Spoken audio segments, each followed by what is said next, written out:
Henry sneezed. One lovely Saturday morning, Henry was puffing along. The sun shone, the fields were green, the birds sang. Henry had plenty of steam in his boiler, and he was feeling happy. "I feel so well, I feel so well," he sang. "Trickety-trock, trickety-trock," hummed his coaches. Henry saw some boys on a bridge.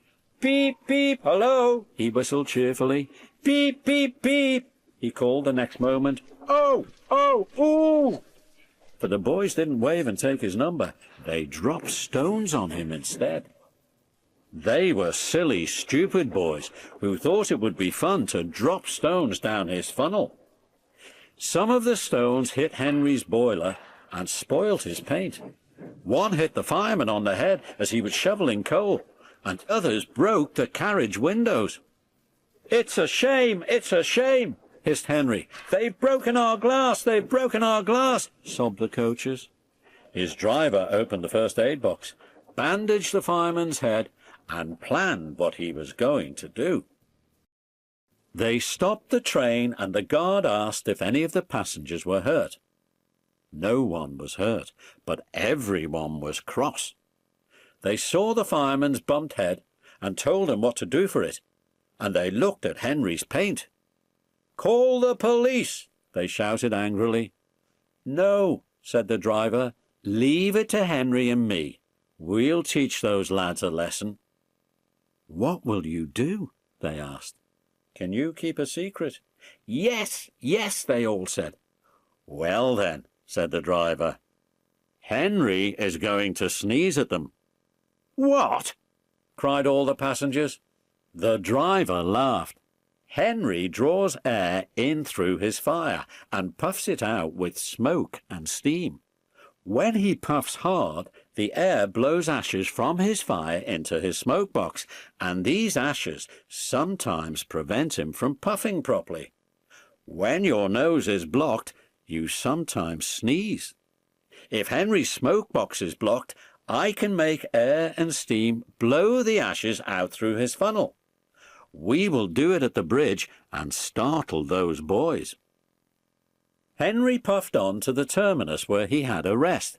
Then he took the train back. Lots of people were waiting at the station just before the bridge. They wanted to see what would happen. "Henry has plenty of ashes," said the driver. "Please keep all windows shut till we have passed the bridge.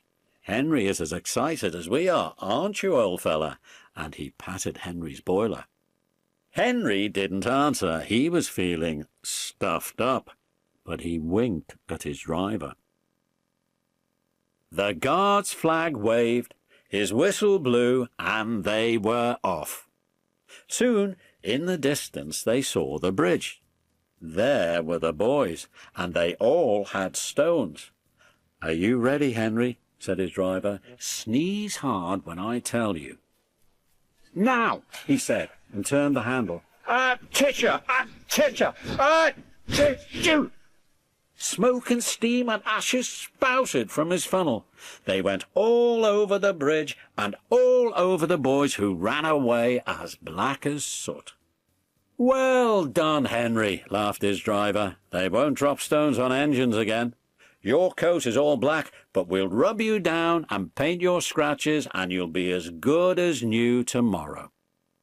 Henry has never again sneezed under a bridge. The Fat Controller doesn't like it. His smoke box is always cleaned in the yard while he is resting. He has now gone under more bridges than he can count, but from that day to this there have been no more boys with stones.